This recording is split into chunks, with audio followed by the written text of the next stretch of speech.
ঢাকা বিশ্ববিদ্যালয় কেন্দ্রীয় ছাত্র সংসদ ডাকসু নির্বাচনকে ঘিরে পুরো ক্যাম্পাস এখন নির্বাচনী উচ্ছ্বাসে মুখর। নানা কর্মসূচির মাধ্যমে প্রচার শুরু করেছেন বিভিন্ন পদের প্রার্থীরা। অন্যদিকে বিশ্ববিদ্যালয় প্রশাসন রয়েছে কঠোর অবস্থানে। নির্বাচনের ডামাডোলে নিয়মিত পড়াশোনা ও শিক্ষা কার্যক্রম যাতে ব্যাহত না হয় সে বিষয়ে এরই মধ্যে সতর্ক করা হয়েছে সবাইকে।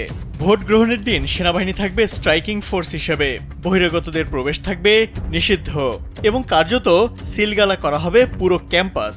প্রার্থীদের আচরণবিধি মেনে চলারও নির্দেশ দিয়েছেন রিটার্নিং কর্মকর্তা।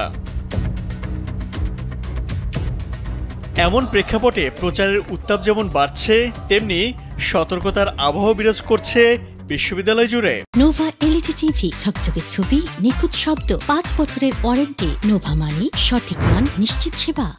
সংশ্লিষ্টদের মতে এবারে নির্বাচন হবে হাড্ডাহাড্ডির লড়াই। আগেভাগে কারো জয় নির্ধারণ করা কঠিন হলেও নারী ভোটার, অনাবাসিক শিক্ষার্থী ও সংখ্যালঘু ভোটাররাই শেষ পর্যন্ত জয় পরাজয়ের সমীকরণে পার্থক্য গড়ে দেবেন বলে মনে করা হচ্ছে। মঙ্গলবার চূড়ান্ত প্রার্থী তালিকা প্রকাশ করেছে নির্বাচন কমিশন। কমিশনের তথ্য অনুযায়ী মোট 471 প্রার্থী এবারে ডাকসু নির্বাচনে প্রতিদ্বন্দ্বিতা করবেন। এর মধ্যে নারী 62 ও পুরুষ প্রার্থী 409 জন। এবারে নির্বাচনে মোট ভোটার 39,775 জন। তার মধ্যে ছাত্র ভোটার 20,873 জন এবং ছাত্রী ভোটার 18,902 জন। এর মধ্যে মোট ভোটারের 41% অনাবাসিক শিক্ষার্থী, আর সংখ্যালঘু ভোটার রয়েছেন প্রায় 10%, সংখ্যায় যা প্রায় 4,000। বিশ্ববিদ্যালয়ের শিক্ষার্থীরা বলছেন, বিগত ডাকসু নির্বাচনেও নারী ভোটারদের ভোট যারা বেশি পেয়েছেন তারাই জয়ী হয়েছেন। তার অন্যতম কারণ বেশিরভাগ নারী শিক্ষার্থী যুক্ত নন রাজনীতির সঙ্গে। ছাত্র সংগঠনের নেতাকর্মীদের নির্ধারিত ভোটের বাইরে এদের ভোট সবচেয়ে গুরুত্বপূর্ণ। জগন্নাথ হল এবং ছাত্রীদের 5টি হলে প্রায় 4,000 সংখ্যালঘু শিক্ষার্থীও জয় পরাজয় সমীকরণে গুরুত্বপূর্ণ ভূমিকা রাখবেন বলে ধারণা করা হচ্ছে। তাদের ভোটের পাল্লা যেদিকে ঝুলবে তারাই অনেকটা এগিয়ে থাকবেন। অন্যদিকে মোট শিক্ষার্থীর প্রায় অর্ধেকই অনাবাসিক ভোটার। তাদেরও অনেকে ছাত্র সংগঠনগুলোর রাজনৈতিক আবহাওয়া থেকে থাকেন অনেকটাই দূরে। ডাকসুর গত নির্বাচনে তাদের ভোট বাক্সে পড়েছেও সবচেয়ে কম। তবে এবার বিশ্ববিদ্যালয়ে সব শিক্ষার্থীদের জন্য পরিবহন ব্যবস্থা করেছে। পরিবর্তন এসেছে রাজনৈতিক আবহাওয়ায়। এসব কারণে এবার অনাবাসিক এই শিক্ষার্থীদের ভোট বেশি পড়বে বলে ধারণা করা হচ্ছে।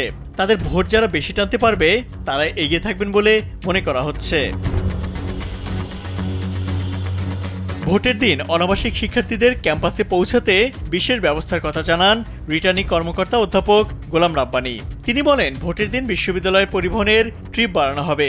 এদিকে নারী সহ এবারে ডাকসু নির্বাচনে সংখ্যালঘু ও ক্ষুদ্র নৃগোষ্ঠীর অংশগ্রহণও উল্লেখযোগ্য। মোটামুটি সবগুলো প্যানেলে সংখ্যালঘু ও ক্ষুদ্র নৃগোষ্ঠী থেকে প্রার্থী রয়েছেন। রিটার্নিং অফিসার অধ্যাপক ডক্টর গোলাম রাব্বানী বলেন, ভোটের দিন 3 স্তরের নিরাপত্তা থাকবে। আলোচিত নির্বাচনে নিরাপত্তা নিশ্চিত করতে ভোটের দিন সেনাবাহিনী স্ট্রাইকিং ফোর্স হিসেবে মোতায়েন থাকবে। বিশ্ববিদ্যালয় প্রশাসন জানিয়েছে, নির্বাচনকে কেন্দ্র করে 8 তারিখ বিকেল থেকে 9 তারিখ সারাদিন ঢাকা বিশ্ববিদ্যালয়ে মেট্রো স্টেশন বন্ধ থাকবে। ভোটের 1 সপ্তাহ আগে থেকেই হলে বহিরাগত থাকার উপর নিষেধাজ্ঞা জারি করা হয়েছে। ইমতিয়াজ আহমেদ, কালবেলা।